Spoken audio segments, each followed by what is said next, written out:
Бұрыштарды транспортердің көмегімен өлшеуге болады. Біз транспортерді бұрыштың өлшемін білу үшін пайдаланамыз. Бұрышты өлшеу үшін транспортерді қалай орналастыру керектігіне назар аударыңыз.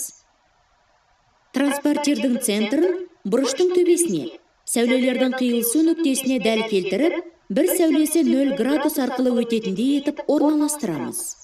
Бұрыштың екінші сәулесі транспортердің шкаласынан 50 градусқа сәйкес штрихтен өтіп тұр. Берілген бұрыш 50 градусқа тең. Өлшемі 68 градусқа тең бұрыш сызайық. Бірінші, біз сәуле сызуымыз керек.